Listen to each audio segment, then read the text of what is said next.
Здравствуйте, мои дорогие! Приветствую всех на канале Айрония. Сегодня мы поговорим о сухом голодании. Я за этим слежу, я периодически делаю видео, чтобы запомнить самой.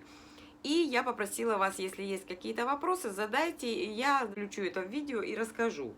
Получилось так, что вопросы задали очень такие, были заданы обширные, и у меня получилось очень много материала. Не знаю, влезет ли это все в одно видео, но посмотрим, может быть, разделю на два. В общем, поехали. Так вот, для чего я записываю это видео? Я делала эксперимент очередной, так как у сына были каникулы, и мне неудобно было голодать практически, потому что если мы куда-то шли, и нам надо зайти в какое-то кафе, или там мороженое, или еще что-то, то есть я выбивалась бы из компании, и поэтому было решено сделать просто паузу. И потом я еще в это время делала прививки, и поэтому решила сделать такую небольшую паузу. В общем, пауза была где-то 5-6 недель у меня получилось. Я хотела посмотреть, что у меня поменяется за это время, насколько я наберу вес и так далее. Я себе ни в чем не отказывала, ну и не особенно так наедалась там, ходила. С прошлой недели я опять вернулась к практике, и прям скажу, я вам соскучилась прям по этой практике, получила громадное удовольствие. Вот хотелось прямо устроить вот этот отдых от пищи. Что могу сказать? Чувствовала я себя прекрасно во время вот этого вот долгожданного голодания. Очень легко, незаметно прошел день прекрасно, я активная, очень активно себя чувствую. Даже не вспомнила, что я без воды, без еды, вообще какая-то у меня сейчас, какой-то особый день. Такого состояния вот мы добились только, спустя год, да, точно, если сказать, спустя год. Ела я все, что хотела, и мне показалось, что я набрала несколько кило. Было, во всяком случае, такое чувство. С другой стороны, все примерки одежды в магазине меня удивляли тем, что вот мой собственный размер М-ка мне был слишком свободным. Какой-то он как мешкообразный даже был. И когда я проверила на входе, сколько я вешу, получилось, что вес на входе превышает вот последний вес, который у меня был, всего на 1 килограмм. То есть за 6 недель поправилась всего на 1 килограмм. И это очень хорошо, я считаю. И это еще раз доказывает то, что жировые клетки не восстанавливаются в полном объеме. Я могла бы уже за это время килограмма 4 точно набрать, а я набрала всего 1, что меня порадовало. Потому что вот сухое голодание – это все-таки система саморегулирования. Когда долго не практикуешь вот эту пищевую паузу, то теряется какая-то вот чувствительность, сверхчувствительность, которая появляется у вас, когда вы периодически это делаете. Такое впечатление, что ты не качаешься вот на волнах, да, когда ты ее не делаешь, вот плывя туда, куда надо, без всяких усилий, у тебя есть чувство, а пытаешься плыть против течения. То есть все-таки очень ощущается то, на практике ты или нет. Это ощущается. Поехали, в общем, по вопросам и все вместе объединим. Так, вопрос первый. Ани 2008.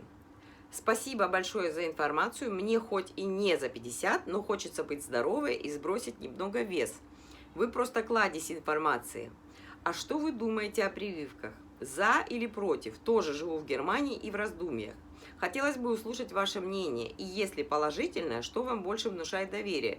Вектор или МПХ? Заранее спасибо. Про указанные в тексте прививки, Анне, я ничего сказать не могу. Я сделала первую прививку в июле, и вот вторую сделали мне сегодня. Не было никаких побочных явлений, ничего я не чувствовала. Я тоже была в раздумьях.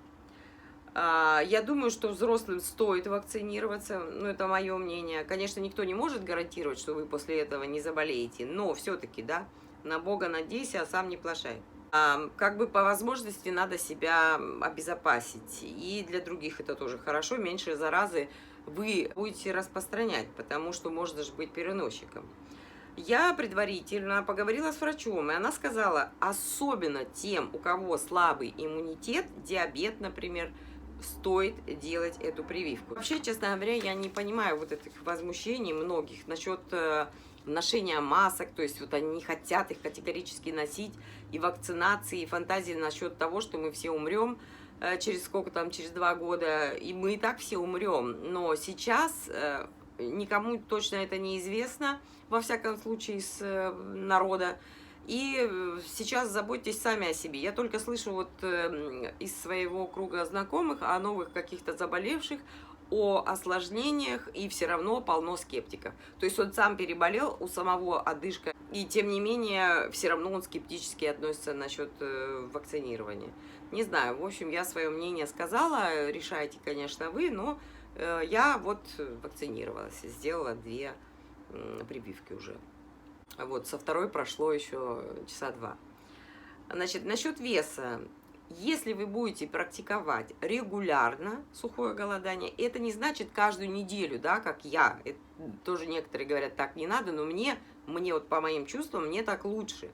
Может быть, каждые 2 недели будете голодать или раз в месяц, но какой-то период времени делать это регулярно, через какой-то ровный, одинаковый промежуток времени, то ваш вес снизится непременно и активируется работа организма, потому что сжигание жира значительно выше, чем при любом другом голодании. Вот только на сухом. Как пишут немцы, сейчас пройдусь, значит. При сухом голодании ваше тело начинает получать необходимую воду из жировых отложений. Это происходит за счет расщепления жиров. Я простым языком, да, все это так, галопом по Европе, но вы будете понимать, о чем идет речь. Полученное таким образом воды, вот этой, хватит на несколько часов или даже дней, в зависимости от массы вашего тела. Вы можете обойтись без питьевой воды. Это объясняет, почему при сухом голодании сжигается большее количество жира, чем при других методах голодания. В этом процессе участвуют все клетки вашего тела, содержащие насыщенные жиры. Вот поэтому человек, который стоит 100 килограмм, он во время одного дня сухого голодания может потерять 7 килограмм, а тот, у кого 50 килограмм, тот потеряет, например, 2 килограмма. В отличие от обычного голодания, в этот процесс также вовлечены мозг и половые органы. В производстве воды могут участвовать только здоровые клетки. Больные клетки сразу погибают. Вирусы и бактерии, содержащиеся в этих клетках, также погибают. Даже если сухое голодание мало известно в Германии, этот вид голодания не новый. Многие культуры, как вы знаете, все по всему миру практикуют его как очищающий ритуал на протяжении нескольких поколений. И основная идея, лежащая в основе этого, когда организм не занят процессами пищеварения, он может полностью сосредоточиться на регенерации тела. И Россия, кстати, одна из немногих стран, которая вот именно на передовых, да, где регулярно практикуется сухое голодание. Почему сухое голодание так эффективно? Анжелика Марко задает вопрос, а почему сжигается все ненужное в сухом голодании? Не пойму механизм этого. Отвечаю Анжелике. При сухом голодании организм получает всю энергию из жировой ткани. Таким образом, вся потеря веса, происходящая при сухом голодании, связана с потерей жира. При голодании на воде предполагается, что примерно 40% потери веса достигается за счет потери мышечной ткани. Но это не точно. Эта информация такая, еще в процессе исследования. Точно можно сказать, что 1 день сухого голодания имеет тот же эффект, что и 3 дня водного голодания, потому что автофагия наступает быстрее и сильнее. Существует 2 типа сухого голодания – жесткий и мягкий. Меня всегда почему-то поправляют. Жесткий, почему жесткий? Ну, не я это придумала, ребята. Жесткий, потому что нет контакта с водой. В общем, разницу легко объяснить. В жестком варианте тело не должно контактировать с водой никоим образом. Это означает, что вода не попадает даже на кожу, ни в рот, никуда.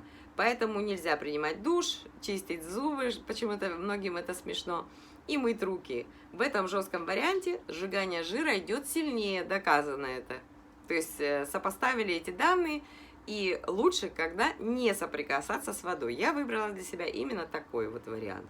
1 день, ничего страшного. Сухое голодание удаляет из организма микробы, бактерии и вирусы. Организм эффективно раскисляется. Хронические заболевания облегчаются или полностью исчезают. Эти эффекты возникают потому, что большинству бактерий и вирусов для выживания нужна вода. Как только мы убираем эту воду, убираются вирусы, они умирают, тело восстанавливается. Для осуществления любого метаболического процесса в организме нужна вода. Однако в этой форме голодания вода добывается, организму все равно вода нужна, она добывается именно из жировых отложений. Поскольку это возможно только со здоровыми клетками, как я уже говорила, больные клетки в этот момент умирают. Таким образом вы теряете жир, и параллельно идет обновление клеток. Сухое голодание обеспечивает лучшую иммунную защиту и, следовательно, меньше болезней. Таким образом, у вас повышается сжигание жира даже после голодания, потому что у вас улучшается вся эта работа. И происходит стабилизация артериального давления. Вот что для меня было важно, чтобы оно стабилизировалось. Еще один положительный эффект в том, что многие люди с помощью этого типа голодания достигают нормального уровня сахара в крови. Вот у кого диабет, разделились на два лагеря. Некоторые говорят, что нельзя при диабете, а некоторые достигают прекрасных результатов. Так что пока не попробуешь, ничего не поймешь. Следующий вопрос. Аида задает. О, хорошая идея. Слушая один из роликов про сухой голод, как-то слышала, что вы говорили, что можно вылечить бесплодие. Досконально я, увы, не вспомню, но смысл был такой, что в какие-то определенные женские дни. Да, я упоминала это, но упоминала как бы вскользь. Мы не касались точно этой темы, но сейчас пройдемся по этой теме, потому что важный момент тут. Насколько мне известно, я опиралась на то, что информацию, которую я искала и нашла. Лечение бесплодия голоданием – это реально и это проверено. Именно сухое голодание помогает семьям стать родителями. Очень хорошая новость. Сухое голодание успешно устраняет причины, которые не могут даже определить продвинутым медицинским путем сейчас. И очень частый случай, когда врачи мужа и жену перекармливают медикаментами в тот момент, когда они стараются их вылечить. Морально, не видя результата, получается, что они сеют в них, в будущих родителях, разочарование и неуверенность. Я за медицину, если что, но если вы видите, что нету толку от этого лечения, то его нет, а ребенка хочется родить. Сухое голодание – это отличный способ очищения крови от всего ненужного и нормализует этот процесс функционирования организма и на клеточном, и на генном уровне. А это и нужно для продолжения рода. А медицина даже сейчас иногда не в состоянии найти очень важный, возможно, невидимый сбой в вашем организме. Пример приведу, хоть это не касается детей, но меня лечили от мигрени разные врачи, я была, у кого только не была, меня лечили 20 лет абсолютно безуспешно. И 2 сеансами сухого голодания я убрала у себя мигрень. Факт налицо, ничего тут против фактов, что ты сделаешь, то есть, да, поэтому надо пробовать. От этого вреда не будет, от краткосрочного голодания, зато, возможно, вы в кратчайшие сроки сможете стать родителями. Поехали дальше. И когда вы начинаете лечить бесплодие голоданием, вы запускаете естественные процессы регуляции и регенерации без медикаментов, что очень важно. Важная очень информация. Абсолютное бесплодие, когда, конечно, у женщины удалена матка, яичники и все такое, естественно, вы не добьетесь ничего. Во всех остальных случаях бесплодие излечимо. Женщины, страдающие ожирением, часто бесплодны. Это тоже надо учитывать. Анорексички тоже не могут забеременеть.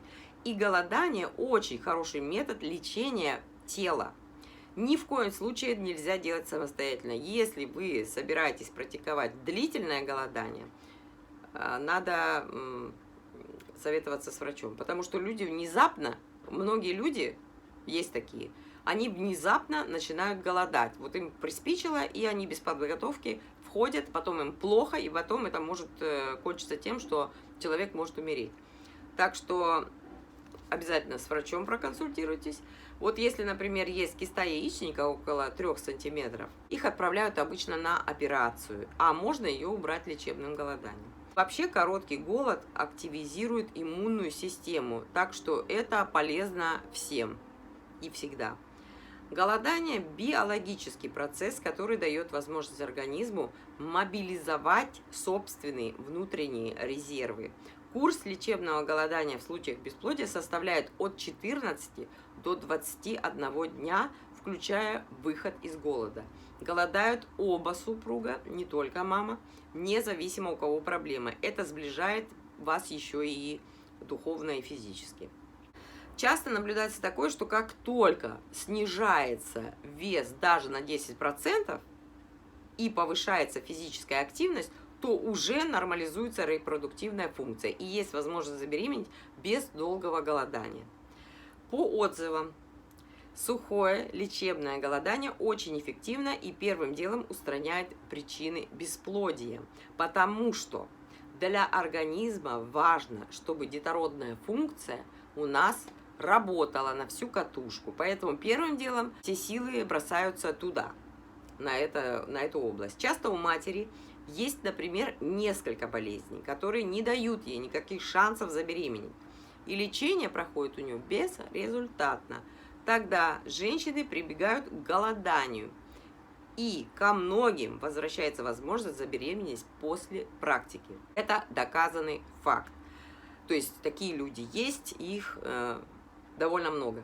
Потому что они приводят свой организм в порядок, а голод – лучшее лекарство. И сухой голод дает положительный стресс для вашего тела. Вы включаете свои резервные силы, а не пичкаете себя как бы дополнительными медикаментами. То есть вы свое больное тело с какими-то перекосами, которые там никому не известны, вы его сверху еще накидываете лекарства. Поэтому, прежде чем делать ЭКО и другие процедуры, очистите и подлечите ваши с мужем организмы голоданием.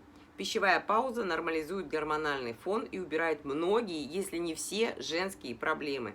Достаточно несколько дней голодания, чтобы гормональный фон полностью нормализовался. Это прекрасные, я считаю, новости.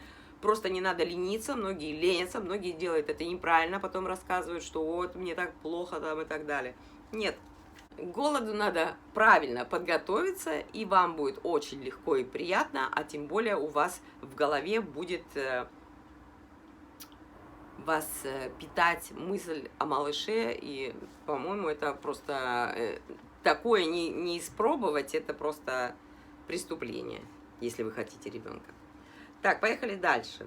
Анастасия Рео, следующий вопрос. Если голодать 1 раз в неделю, сухого голодания, можно помолодеть или нет? Расскажите об этом, пожалуйста.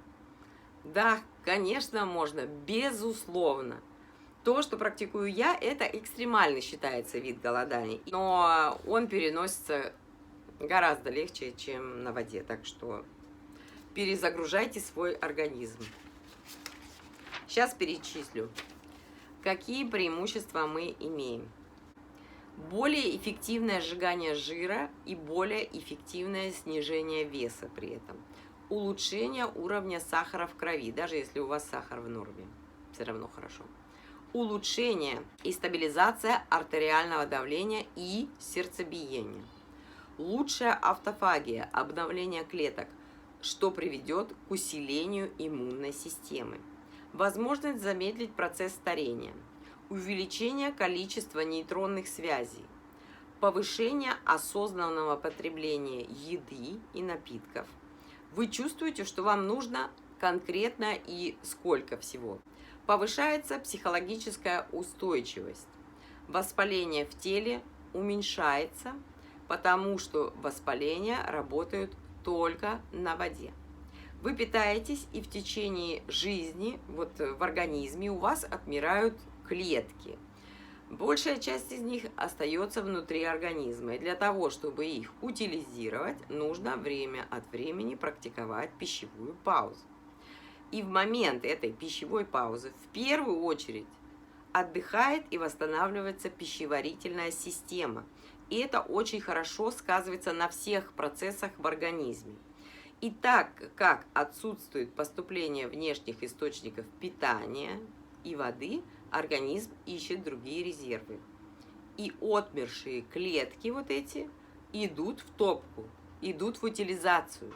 Мы побуждаем организм переработать и избавиться от всего ненужного, что в нем накопилось за нашу жизнь и что является причиной наших болезней.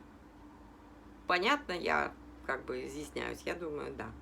Так, следующий вопрос. Белочка, 2090 год. Вау, выглядите отлично, вот что значит ЗОЖ. Спасибо, Белочка, но я не могу сказать, что я питаюсь только здоровой пищей, но стараюсь редко есть явно неполезную пищу. Я ем все, что мне хочется, и если мне вдруг хочется явно вредных, в кавычках, продуктов, я их ем, потому что мне хорошо от самого вот момента потребления этой еды и психологически, и морально, там, не знаю. И поэтому все равно это идет на пользу. Если вы получаете удовольствие от пищи, она непременно идет вам на пользу. Я не могу сказать, что я прям совсем. Я, например, никогда не ем там бургеры, но могу есть картошку фри с майонезом. Могу. Или жареную сосиску где-нибудь на улице. Поэтому умеренно можно все, на мой взгляд. Прислушивайтесь к себе. Вы должны получать как от еды удовольствие, так и от ее неедения. И так, и так. Мария Сара Коэн, да, правильно? Браво! Но это не жесткое, это проголодание. Вы завтракаете в первый день, и выход у вас веселый, каждый час что-то пить. Именно так практикую, мне нравится такой вот распорядок, я вижу результаты. Это говорит о том, что я делаю правильно. Да, и в первый день, значит, входа я завтракаю легко, потом до 18 часов я на воде, чисто на воде, и после 18 я уже ничего не ем и не пью, потом в следующий день я ничего не ем и не пью, и на выходе можно пить, но не каждый час я пью, как я указала. Это можно так делать, и, возможно, это и лучше пить каждый час. Но я уже говорила, максимум у меня получается где-то 4-5 стаканов в первой половине дня. Ну, вечером, наверное, стакана 2, может быть, получится. А жесткое, потому что нет контакта с водой. Вот и все как бы название. Наверное, мы сделаем паузу на сегодня. И продолжим буквально завтра. Я выставлю видео на следующий день.